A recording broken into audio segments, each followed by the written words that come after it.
E aí, todo mundo vendo? Apareceu aí? Apareceu. Apareceu. Então tá show. Fica à vontade aí, a hora que vocês quiserem.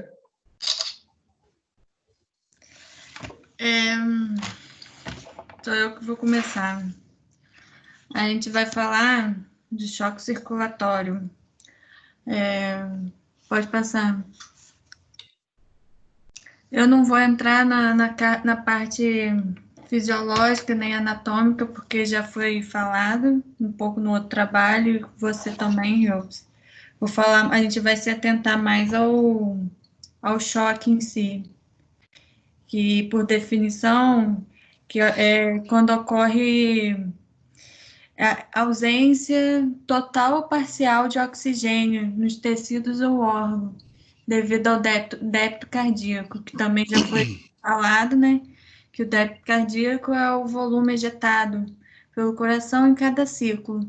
Então, quando o coração está com algum defeito ou com alguma obstrução e o sangue não chega, não consegue chegar com efetividade aos órgãos, o que pode causar diversos problemas. E aí tem um pouco mais explicado, né, que o que pode causar, que pode ser anormalidades cardíacas, como o infarto do miocárdio, estado cardiotóxicos, disfunção cardíacas e valvares e arritmia cardíacas. E fatores que reduzem o retorno venoso, incluindo a diminuição do volume sanguíneo e a diminuição do tônus muscular, e a obstrução do fluxo sanguíneo. O que pode passar. A gente tem que se atentar aos sinais de alertas, que é a anúria, que é a ausência de urina, a fraqueza, a diminuição do nível de consciência, a mudança do padrão respiratório e a pele fria e úmida. Pode passar. Aí tem 4 tipos de choque: o hipovolêmico, o cardiogênico, o obstrutivo e o distributivo.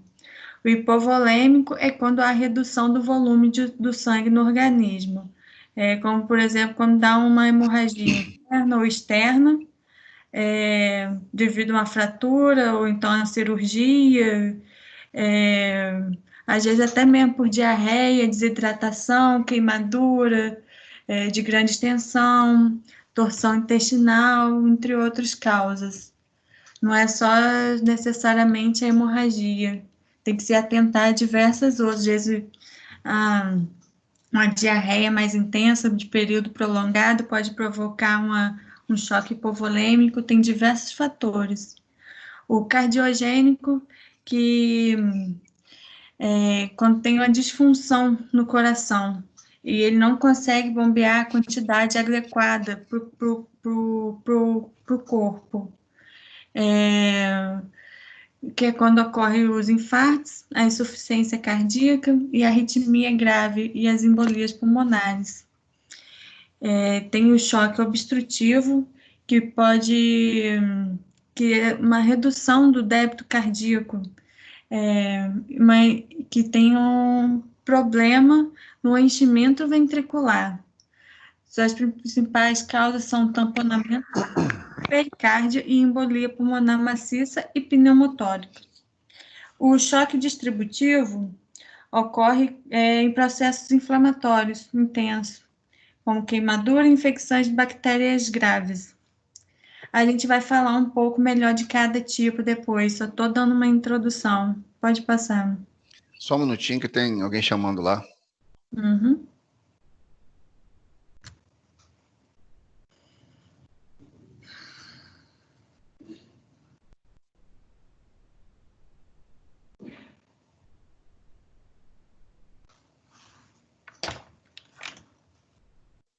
Tá, deixa eu só fazer um comentário sobre choque hipovolêmico logo. Vamos deixar tudo para o final. Acho que é melhor a gente comentar alguma coisa logo.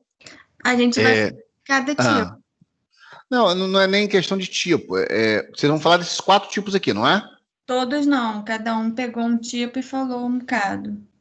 Não, então. Mas desses 4 tipos aqui, vão acrescentar algum? Reubis, boa noite. Desculpa interromper. Eu vou falar sobre Choque hipovolêmico, Valdinei. Hipovolêmico, né? Não, então tá, deixa pro final então. Vamos lá. É porque cada tipo desse ainda se subdivide em outros. Sim, show de bola. Então tá bom, então tá. Vou deixar pro final.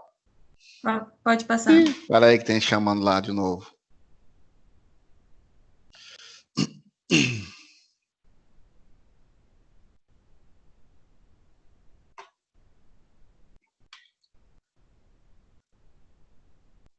Então, aí aqui também falando a mesma coisa que eu falei anteriormente, de uma maneira mais resumida, o hipovolêmico, que é o volume intravascular diminuído, cardiogênico, capacidade de bombear prejudicada, obstrutivo é a oclusão de grandes vasos sanguíneos, e o distributivo, que a gente pode se subdividir em 3 tipos: o séptico, que são os focos inflamatórios causados, neurogênico, que é o desequilíbrio simpático, e anafilático, que é a relação alérgica exacerbada. Pode passar. Assim, é porque eu não sei qual a dinâmica de vocês. Vocês vão falar ainda de, por exemplo, o choque séptico? Então, a gente vai eu falar vou falar, polêmico. Então tá, então vamos, beleza. Neurogênico e anafilático. Então tá bom, vamos lá. Aí eu peguei um resumo, uma definição do resumo de um livro que você tinha até indicado, que o choque circulatório caracteriza-se por um estado de hipoperfusão tecidual, ou seja, o fluxo sanguíneo encontra-se inadequado para suprir necessidades celulares. Assim, o denominador comum de todos os tipos de choque é a redução da pressão de enchimento capilar, que é o que a gente chama de PEC. Há, portanto, um desequilíbrio entre a oferta e a demanda de oxigênio e nutrientes, e um acúmulo de produtos metabólicos de excreção celular, pela insuficiência de sua remoção. Pode passar. Agora é o Valdinei. Bom, boa noite, Reubs, e boa noite a todos. Boa noite, meu amigo. Boa noite. Bom, o choque hipovolêmico, ele ocorre quando há uma perda significativa de volume circulante no corpo, seja de sangue, do plasma sanguíneo em si, ou de líquidos. E isso ocorre devido a quê? Devido a sangramentos volumosos, exteriorizados ou não, né? No caso, podem ser por hemorragias externas ou internas.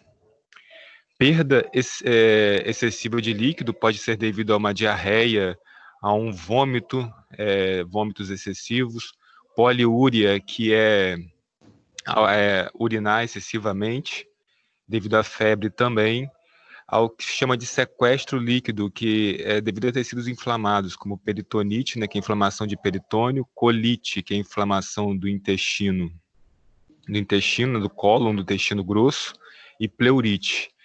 E drenagem de grandes volumes de transudato. O transudato é um líquido com baixo índice de proteínas. Isso é em caso de ascite. Ascite é quando ocorre um acúmulo de líquido na barriga, no abdômen, no caso, na região abdominal. Ou hidrotórax, que é praticamente a mesma coisa. Certo? E eu escolhi até falar desse choque hipovolêmico porque isso ocorre muito aqui em questão mesmo até da minha profissão de bombeiro, em questão de acidentes.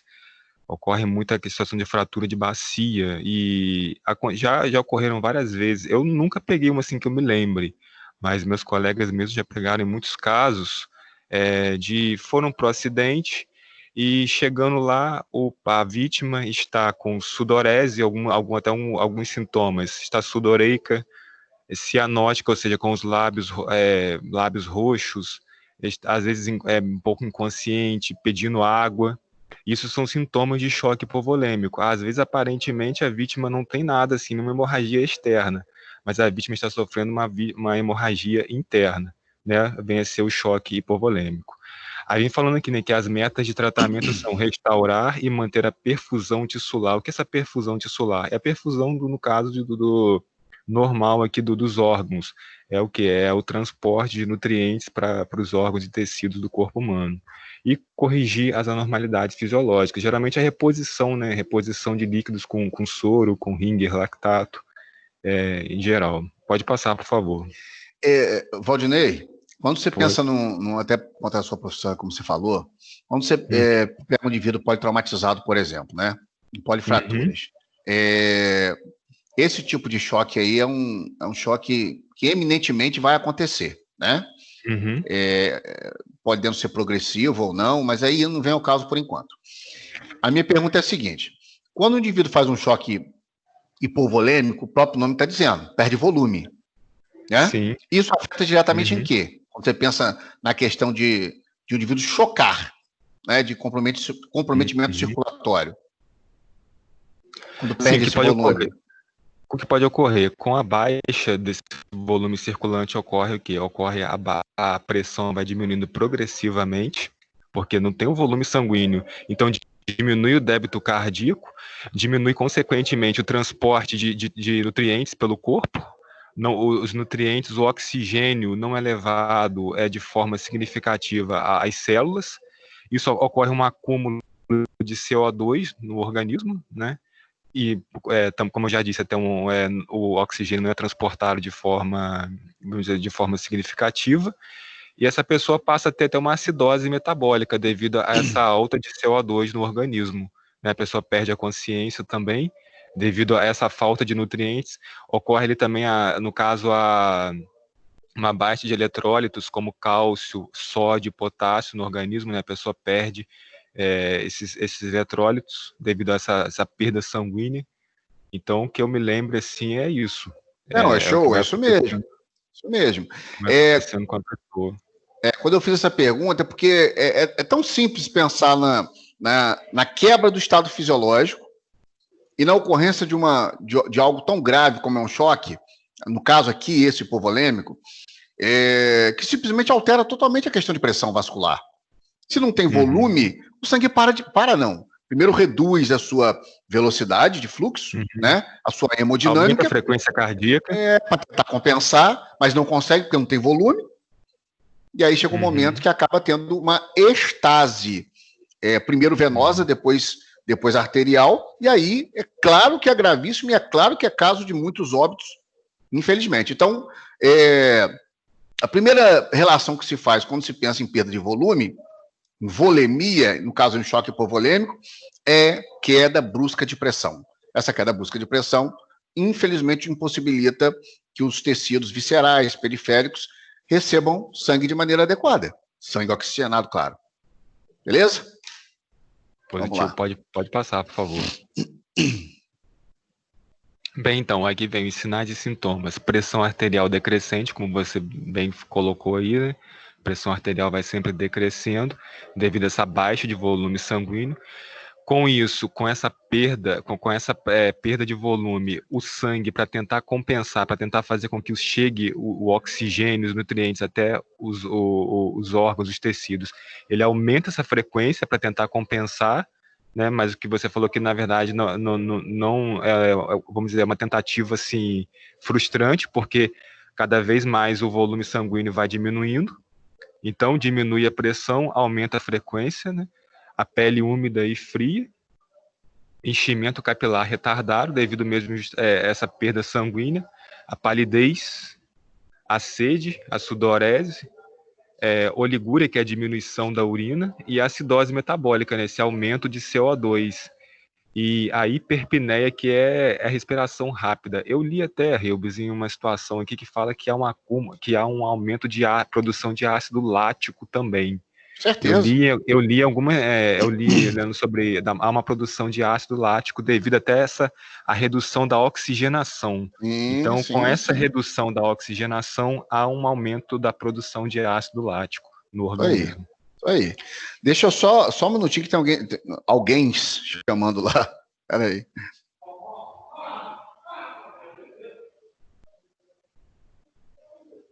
Pronto, voltamos. Valdinei, vamos lá. Pressão arterial decrescente, né? Então, hipotensão, você falou e a gente confirmou. O pulso, né, ou a pulsação, ao se sentir de um indivíduo que está em um quadro de choque circulatório em progressão, aí não precisa nem perguntar que a primeira situação está aqui, ó. Você tem frequência aumentada, não é isso? Então você vai tentar sentir, perceber o pulso, o indivíduo está com uma frequência aumentada. Por que está aumentada, Valdinei? Está aumentada porque o organismo, o coração tenta compensar a falta de oxigênio, né, a falta de nutrientes, com essa baixa de volume, ele tenta, vamos dizer assim, com que o sangue chegue sangue até o órgão, mas é uma tentativa frustrante, porque há pouco volume sanguíneo, né? Isso aí. Outra percepção que se tem na pulsação, né, tomando-se o pulso, né, ou aferindo o pulso do indivíduo. Então, pulsação crescente. E a questão a gente chama de superficialidade ou profundidade da pulsação. Vai estar uma pulsação mais superficial ou mais profunda? Vocês entendem o que é um pulso mais superficial ou mais profundo? Ou não, galera? Eu creio que seja mais profundo, porque como ocorre a baixa de volume ou não, bom, eu acho que vai estar mais profunda, não? Não, é mais... como não tem enchimento, como o volume está reduzido, você sente, percebe a aceleração da pulsação, da frequência, porém, a sensação é superficial, não é profunda, porque não tem volume. Não tem volume de enchimento. Então, a sensação é superficial. Isso são dois sinais ou sintomas de um indivíduo em choque, que são importantíssimos. Dependendo de qual área você for trabalhar aí, ou quem já milite na área de enfermagem, na área de saúde, mas são duas características importantíssimas, sintomas ou sinais, né? De um indivíduo em choque. Ou seja, é claro que não são só essas características, mas pulso acelerado, né, aumentada a frequência, e esse pulso ele é bem sensível, bem superficial. Você vê que não tem aquele pulso denso, com preenchimento de volume. Porque o choque, na sua essência, é isso. Tá ok, galera? Sim, entendido. Tudo bem? Bom, deixa eu ver mais alguma aqui. A acidose metabólica, você falou bem já, a questão se você não tem oxigenação adequada, é claro que vai acumular CO2. Acumulando CO2, pode ter certeza que via anaeróbia, né, entra em ação e aí vai ter ácido lático, muito ácido lático, que vai aumentar mais ainda a acidose. Então, esse indivíduo em choque, ele faz uma acidose metabólica e respiratória. Então, é claro que é gravíssimo. Sim. Vamos lá, pode passar? Pode passar. E só uma outra colocação aqui em relação a essa acidose, ocorre também a morte, né, de células de alguns tecidos podem morrer devido a essa falta de oxigênio. Sim, certeza. Bom, o que deve ser feito? Deve-se garantir uma via aérea permeável e a manutenção da respiração, a assistência ventilatória, né, quando for necessário, o exame físico rápido para determinar a causa do choque, reposição rápida de líquidos e sangue. Isso aqui essa questão de reposição, eu estava conversando com um colega aqui, um enfermeiro aqui, ele corre na ambulância do bombeiro, ele disse que quando acontece isso, deve-se colocar um gelco, que ele falou, é tipo uma agulha, né, de grosso calibre, e com soro Ringer lactato, para que esse volume seja reposto, esse volume perdido. Deve ser feita uma gasometria arterial, né? Colocar um aparelho até na ambulância que tem um oxímetro, que é um aparelho que mede a gasometria, né? A saturação de oxigênio, que deve estar acima de 95, né? De 95 até 100. Isso. Registros de eletrocardiograma, né? No hospital, no caso. Os exames laboratoriais que são requeridos, né? Pelo médico, hematócrito, hemoglobina, perfil de coagulação, eletrólitos, que é caso sódio, potássio, e a monitorar o balanço hídrico, que no caso seria a quantidade de líquido que entra e que sai, né, no caso da vítima, a quantidade de líquido que essa vítima ingere e a quantidade que ela está colocando, que ela está eliminando, no caso. Certo? Show. Deixa eu fazer uma pergunta, não é só para você não, Valdir, é para todo mundo. O que o hematócrito te passa para a gente de informação? O número de hemácias? Tá bom, mas não é só o número de hemácias. Número de hemácias, senão a gente só tem a parte, então, de elementos figurados do sangue, só os glóbulos vermelhos? Não, né? Tem os brancos também. Ah, mas aí é leucograma, eu sei. Mas o hematócrito, ele não é específico para hemácias. Então, você precisa comparar a parte física, né, celular, de elementos figurados com algo que se compara, né, para você ter esse parâmetro no hematócrito. Então, eu costumo falar sempre o seguinte, é um tipo de definição que eu sei que não é aula de exames complementares, mas vamos aproveitar. Esse hematócrito, ele te transmite a informação de como está o balanço entre a parte de elementos figurados, ou seja, a parte física ou celular, e a porção sérica ou plasmática ou fluida do sangue. Ou seja, esse balanço o hematócrito te fornece. O hematócrito baixo, o que ele significa normalmente? Anemia? Por exemplo, tá? Não só, tá? Mas, por exemplo, uma anemia, você tem um hematócrito baixo. O que esse hematócrito baixo está me dizendo? Se for por anemia, tá? Tem outras possibilidades. Então, se for anemia, por exemplo, significa que a quantidade de eritrócitos e hemácias nesse indivíduo, comparativamente à quantidade de plasma da porção sérica, é menor. Então, popularmente, o sangue está ralo, né? O povo fala assim, não é? Popularmente? Exatamente isso. E um hematócrito alto, elevado? Ao contrário. Você tem uma quantidade maior de elementos figurados em proporção ou em relação à porção plasmática ou à porção sérica. Que nenhuma das duas situações são desejáveis, tá? São adequadas. Deve ter equilíbrio nessas duas relações, né? Entre a parte fluida de plasma ou sérica e a parte de elementos figurados. Então, tanto uma elevação no hematócrito quanto uma queda nesse hematócrito, nenhuma dessas características são desejáveis. Rubens, qual outra situação poderia ter elevação de hematócrito, por exemplo? Uma infecção. Uma infecção, o hematócrito se eleva. E, por vezes, o nível plasmático diminui. Então, o sangue fica com mais dificuldade de fluidez, de circulação. Tanto que vocês... Acho que alguém vai falar ainda de choque séptico, né? Para falar. Mas aí não seria os leucócitos, não, que levaria? Não, então, mas hematócrito não é só de glóbulos vermelhos. Entendeu? Não é só... Eu sei que tem um leucograma, que vai ver toda a questão de glóbulos brancos. Mas quando você fala de hematócrito, pura e simplesmente, você não está falando só de glóbulos vermelhos. Fica bem claro isso para vocês hoje. Não sabe se alguém tem dúvida, pergunta. Não é só em relação a eritrócito. Não é só em relação a plaquetas, porque tem o plaquetograma, vai ter o número de plaquetas. Quando você fala em hematócrito, você está relacionando todos os elementos figurados que tem no tecido sanguíneo, comparativamente com a parte plasmática, ou seja, com plasma, com a porção sérica. Entenderam, gente? Alguma dúvida aí? Vamos embora. Fala aí, pergunta. Isso é mais do que importante, hein? Tem que saber. Claro que vocês vão ter outras disciplinas, né? Falando dessa parte de exames complementares, relacionando a parte de gasometria e tudo mais, mas só para aproveitar aqui. E aí, galera, dúvidas? Tranquilo. Tranquilo? Pode passar, então? Fala, Valdinei, pode passar? Pode passar, sim. Então, vamos.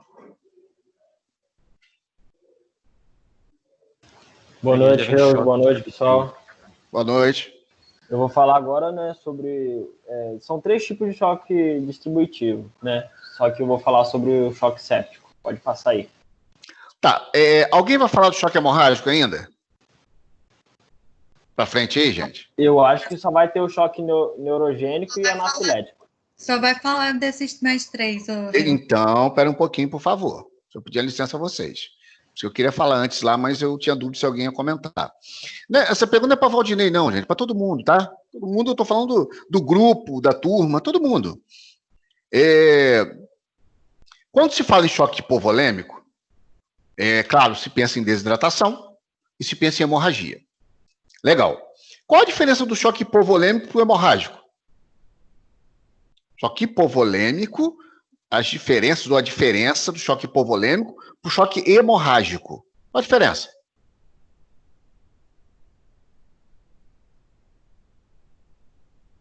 Qual a diferença o quê? Entre o choque Não seria, hipovolêmico e o tipo choque assim, hemorrágico. que o hipovolêmico englobaria tudo, os líquidos, o que ele falou aí, e o hemorrágico seria mais específico? Porque sabe o que acontece? Faz uma confusão. Toda vez que se tem um choque hemorrágico, né, tem perda sanguínea de tecido sanguíneo, não importando se é hemorragia interna ou externa, é claro que o choque hipovolêmico está associado. Não precisa nem falar. É choque hemorrágico, o hipovolêmico está junto. O indivíduo está perdendo volemia, está perdendo volume. Está perdendo volume por qual tecido, Rubens? Qual tecido que está sendo perdido? É o sangue. Beleza. Então, toda santa vez é óbvio que quando o indivíduo tem uma hemorragia interna ou externa, o choque hipovolêmico está associado. No choque hipovolêmico, uma das possibilidades é a hemorragia. E também Então, tem o débito cardíaco também, né? Tem várias possibilidades. Um processo de vômito de regurgitamento frequente, um processo diarreico frequente, sem às vezes ter um traço de sangue. Uma peritonite grave, como foi passado aí, Valdinei falou, né? Determinados tipos de infecções, o indivíduo faz uma hipovolemia sem ter um traço de sangue perdido. Então eu não posso, em hipótese nenhuma, associar o choque hipovolêmico, que sempre que tem choque hipovolêmico tem hemorragia, eu não posso fazer isso. Uma das possibilidades é hemorragia. Mas no choque hemorrágico, sempre haverá associado, é redundante até falar, o choque hipovolêmico. Você não precisa nem falar que ele vai estar presente. E aí, galera, entenderam isso? Show. Entendi. Sem problema? Então vamos lá. Pode passar dessa imagem. Isso. Primeiro, para a gente entender como que é o choque séptico, né, eu vou explicar a vocês o que é a sepse. Né? A sepse, que é uma infecção generalizada, ou mais conhecido também como a septicemia, né, que é uma condição de emergência de saúde potencialmente fatal, né, que geralmente mata. E ela acontece quando o quadro de infecção é agravado, fazendo com que o organismo não consiga, né, mais controlar essa infecção. E essa infecção, né, pode afetar todo o sistema imunológico, dificultando o funcionamento dos órgãos, né? Porque no caso, né, é uma sepse mais grave, mais agravante, que vai causar, né, decorrer o choque séptico, né? Certo. Que aí vou começar a ler aqui o slide. O que é o choque séptico? Foi como eu falei, que é o estado de falência circulatória aguda associada a um foco infeccioso, né, ou predomínio de componente endotóxico. Porque tipo é um quadro infeccioso, aí o organismo ele tenta combater, libera muita questão do sistema imunológico, muita porrada lá e gera muita toxina, questão de infecção, né? Pode até generalizar tudo. Foi o que, né, eu expliquei sobre a sepse. E é o tipo mais sério, né, de infecção, foi o que eu falei, né? A sepse é a menos, aí vai agravando até chegar ao choque séptico. E é causada por bacilos gram-negativos ou cocos gram-positivos, adquirido no hospital e frequentemente ocorre em pacientes imunocomprometidos e pacientes com doenças crônicas e debilitantes, como pacientes com pressão arterial alta, diabéticos, né? E HIV, vários outros pacientes aí com, né, disfunção crônica do sistema imunológico e outras partes. Pode passar, por favor. Só um minutinho, que acho que tem gente chamando lá.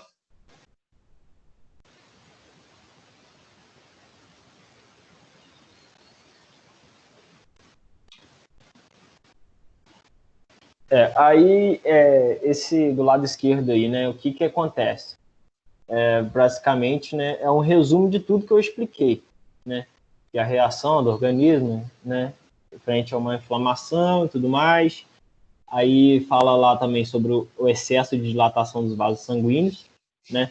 Porque é pelos vasos sanguíneos também que circula também grande parte dos leucócitos, né? Que é do sistema imunológico. Por isso tem essa dilatação que exige mais a circulação, diminuição dos batimentos cardíacos, risco de os órgãos pararem de funcionar. Com certeza, que foi o que eu expliquei, né? Sobre a disfunção dos órgãos. E os sinais e sintomas. Na sepse, os pacientes tipicamente têm febre, taquicardia, diaforese, taquipneia. Né? Taquicardia, que é o batimento fica alto. Taquipneia é respiração ofegante, né? Rápida. A diaforese eu tinha pesquisado, só que eu esqueci. Alguém lembra aí do grupo? Transpiração intensa. Isso. Lembrei. Como se fosse sudorese excessiva. Sei.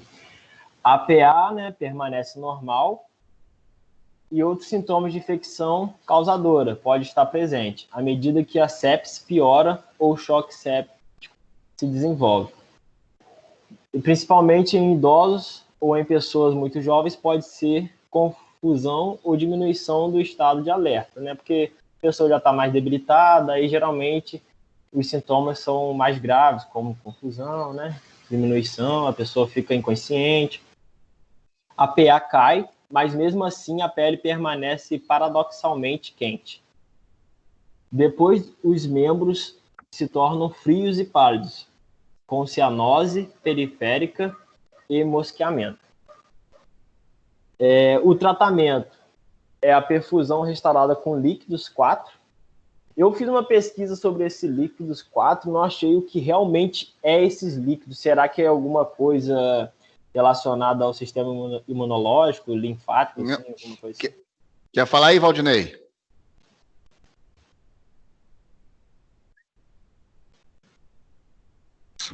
Oi, Reubs. Quer falar aí?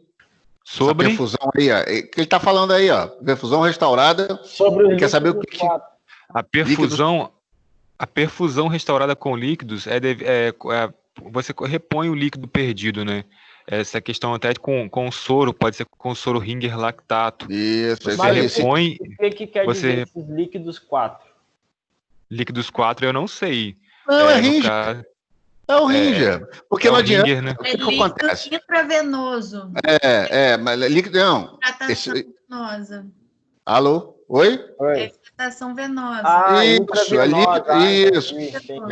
Principalmente com Ringer. Por que não se deve usar o soro fisiológico? Simplesmente. Porque ele tem sódio e se o indivíduo for hipertenso, aí ele pode aumentar ainda mais a pressão do indivíduo. Isso aí, agravar o choque ainda mais. Sim. Suporte, né, de oxigênio, que também está relacionado sem oxigênio, não consegue fazer o controle das células e tudo mais. Antibióticos para combater a infecção, né, o quadro infeccioso. Controle da origem, que é o controle, né, da fisiologia do corpo. E... Calma aí, esse negócio aqui tá tapando. Deixa eu abrir o slide aqui no celular para ver qual é esse último aqui. Às vezes, outras medidas de suporte, como corticoides e insulina, né, que pode combater. Pode passar.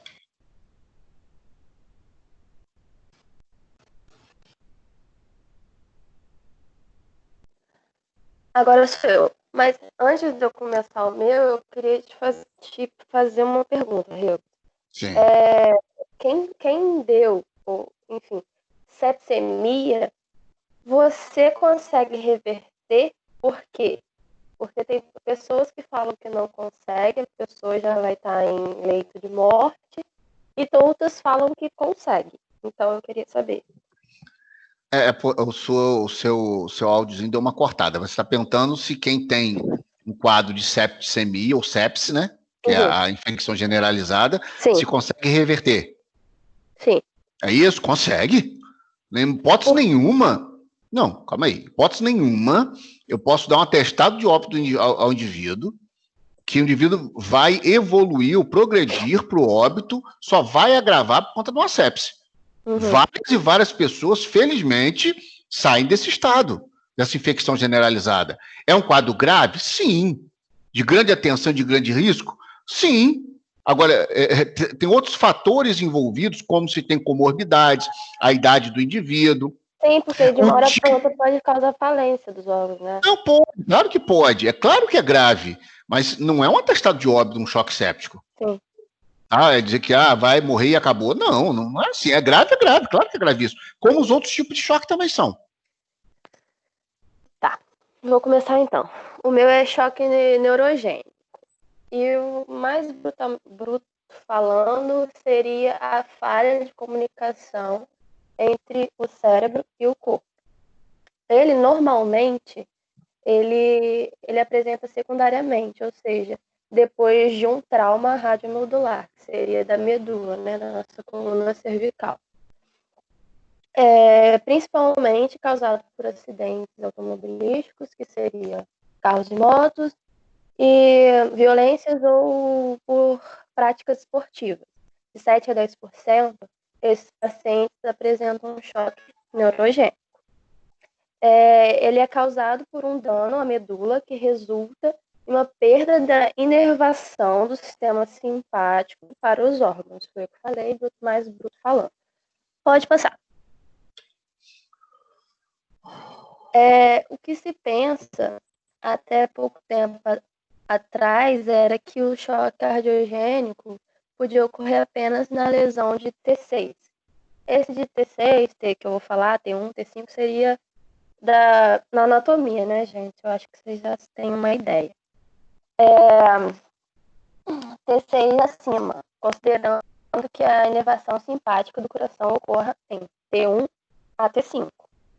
Porém, alguns estudos têm demonstrado incidência no choque em traumas abaixo dessas vértebras. Ou seja, abaixo da T6 e T5, né, no caso. Inclusive lesões lombares, né, da L1 a L5, que é o lombar.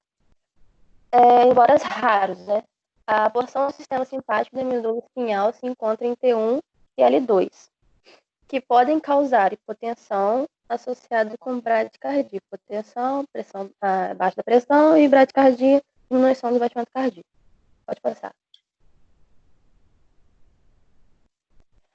A etiologia é a perda do controle, causa perda do controle autonômico por lesões medulares e anestesias regionais, que é na região onde que aplica a anestesia. A fisiopatologia é a diminuição do tônus venoso, que seria a pressão, esse tônus venoso seria a pressão exercida pelo sangue na parede da veia. Diminuição da pressão venosa, diminuição da pressão de enchimento do coração e diminuição do débito cardíaco. A já se falou muito sobre débito cardíaco, não vou voltar nisso.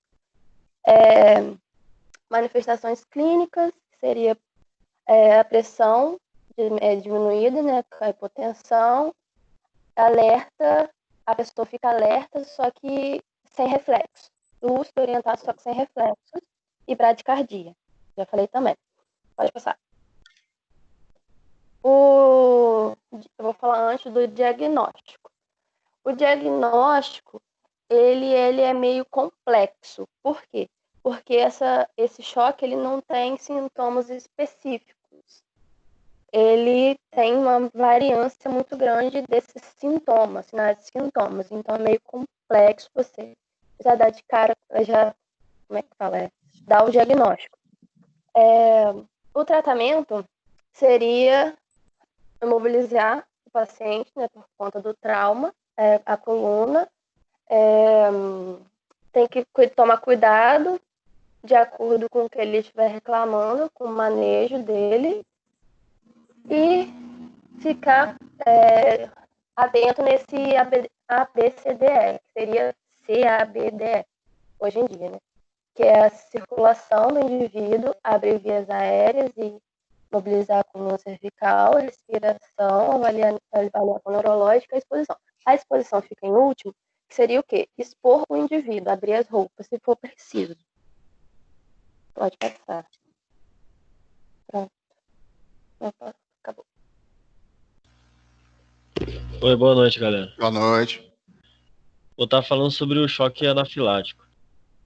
É uma reação alérgica com grave que surge em poucos segundos ou minutos após se estar em contato com uma substância que se tem alergia, né? Faz com que o organismo reage de uma forma exagerada, né? Aí produzindo convulsões, inconsciências, acidente vascular cerebral, e no período de segundos ou em 1 hora após a exposição à substância. Aí alguns sinais e sintomas seriam o inchaço da boca, né, dos olhos e do nariz, taquicardia, taquipneia, dor abdominal, náuseas e vômitos, e sensação, né, como se tivesse com uma bola na garganta, né, devido ao inchaço. Aí também teria, dependendo, né, da substância, pode causar coceira e vermelhidão na pele, tonturas e sensações de desmaio, suores intensos e confusão. Pode passar. Aí é importante, né, se fazer entrevista ao paciente quanto ao histórico alérgico, porque teria alguns medicamentos também que podem, né, provocar esse choque anafilático. Aí eu vou falar sobre alguns possíveis agentes alérgicos comuns. Alguns alimentos, ovos, né, leite, peixes, frutos do mar, amendoim, soja, nozes, amêndoas e trigo. Dentro do frutos do mar, né, peixes assim, também mais especificadamente o camarão, que muitas pessoas, né, têm processo alérgico com a substância dele, que ele possui. Alguns medicamentos, como ácido, né, acetil salicílico, conhecido como AS, penicilina e outros antibióticos, né, como também tem a aspirina, dipirona e anti-inflamatórios. Aí, devido também a algumas picadas de insetos, especialmente, né, as abelhas, vespas e algumas espécies de formigas. Aí teria também os venenos de escorpiões, né, aranhas e cobras que podem causar, né? A pessoa nem precisa ser alérgica, né, porque muitos venenos de escorpiões, aranhas e cobras já possuem esse psicoativo, né, que eles ativam esse choque anafilático. E o tratamento deve ser feito imediatamente, com a injeção de adrenalina e o uso de uma máscara, né, para ofertar oxigênio para o paciente, para ajudar na respiração. E em casos mais graves, em que o inchaço da garganta impede a passagem do ar para os pulmões, é necessário realizar uma cricotireoidostomia. Faltou até um S aí, mas o nome correto é cricotireoidostomia, que é uma incisão de emergência através da pele e da membrana cricotireoide para garantir a via aérea do paciente durante certas situações de emergência, possibilitando sua respiração. Aí é isso. Deixa eu perguntar um negócio a vocês. Quando se usa adrenalina por conta de um choque anafilático, qual o objetivo dela? O objetivo é claro, é ajudar o paciente, mas como é a ação dela? Para o organismo reagir mais rápido sobre tal alergia, processo alérgico? Ele faz com que o organismo... Rapaz, eu li... Calma aí, deixa eu ver se eu até consigo... Ocorre a vasoconstrição, Reubs? Teria a ver com a vasoconstrição? Isso, e aí? Bom, ocorre a vasoconstrição, né? Com essa, o vaso fica mais, vamos dizer assim, como que eu vou dizer? Fica mais com um diâmetro menor, né? E aumenta a pressão? É o seguinte, quando você usa adrenalina, num caso de choque anafilático, o que o indivíduo está apresentando é vasodilatação, hipotensão. Isso não importa nesse momento, o que importa é o edema. O edema vai matar o indivíduo. Aonde, Reubs, o edema? Normalmente na glote e na epiglote. Então, quando você aplica adrenalina, claro que não é só aplicar adrenalina e ir embora. para oxigenar, você usa antihistamínico também, tudo bem. Mas a adrenalina, ela é extremamente eficaz, na maioria dos casos, porque essa vasoconstrição impede o extravasamento do plasma intravascular, que está produzindo o edema, aumentando o edema, que é o que eu falo em popular, o inchaço da glote e da epiglote, que está impedindo o indivíduo de respirar. Não só na glote e epiglote, né, em parte de sistema respiratório alto também, mas principalmente na entrada do ar, na inalação do ar. Então, você aplicou adrenalina, a vasoconstrição limita, impede e começa a reduzir esse edema de maneira rápida. Tá legal, galera? Dúvidas? Não. Tá legal. Deixa eu fazer uma pergunta para vocês. Qual tipo de choque é mais grave? De todos que vocês falaram, que vocês leram aí? Todos. Qual que vocês acham? Todos depende de pessoa para pessoa. Cada um tem o seu ponto, né? Porque todos são perigosos. Isso aí, é mais do que depender de pessoa para pessoa, depender da intensidade e do nível de progressão desse choque. Você tem choques que são remissivos, regressivos. Então, tem choques circulatórios que são progressivos. Então, não interessa se é neurogênico, cardiogênico, hemorrágico, hipovolêmico, séptico, não importa. O que importa é se é um quadro de evolução rápida e progressivo de choque. Então, independente do tipo, todos são potencialmente graves. Não tem essa de um é mais grave que o outro ou menos grave. A questão é a velocidade de progressão e a intensidade com que esse choque generaliza, ou seja, ele fica sistêmico. Tudo bem, pessoal? Ô, Reubens, você falou, e eu me lembrei de uma situação que eu me esqueci de falar, só em relação ao choque hipovolêmico, que a questão é a progressão, se o indivíduo perder de 20%, a partir de 20% do volume sanguíneo, a chance de reverter o choque hipovolêmico fica bastante difícil. Isso aí. Porque a partir de 20% aí, assim, tem que ser, imediatamente ele tem que ser muito rápido, ou só por um milagre mesmo de Deus, porque para reverter é muito difícil. É muito difícil, exatamente. Os danos teciduais, né, provocados por uma carência dessa, e nesse nível, nessa porcentagem, normalmente, tá? São irreversíveis, de fato. Galera, mais alguma pergunta? Ou comentário?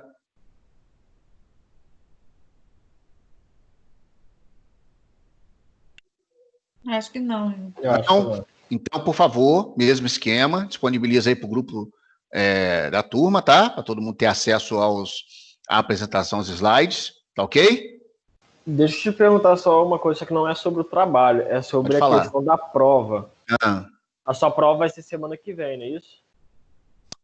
E agora eu estou bem perdido na data, não sei se semana que vem ou na outra. Semana que vem, sim. Semana que vem, que aí que tem? A matéria até o dia 22, certo? Até o 22, sei Mas lá. eu mandei pro e-mail de vocês, eu vejo aqui e mando de novo, tá? Direitinho, para não falar troço desencontrado depois. Pô, você falou que não caía. Tá? Eu mando direitinho. Eu já tinha mandado, mas eu vou olhar lá e envio de novo. Tá show, então. Tá legal? Tá show. Abraço, galera. Boa noite. Valeu, boa noite. Reubens, Oi, pode falar. deixa eu te perguntar, é porque você sempre manda um e-mail falando que recebeu os trabalhos. Aí eu tava olhando meu e-mail hoje, você não me mandou um e-mail de resposta dizendo que recebeu o estudo dirigido de fisiologia. Não, vou dar uma olhada aqui então, pode ter passado. É tanto e-mail que pode ter, às vezes eu ficar pulando um e volta, tá? Eu vou dar uma olhada, deixa comigo. Não tivesse recebido. Não, deve ter chegado sim. Obrigada. Nada, um abraço, gente. Boa noite. Um abraço.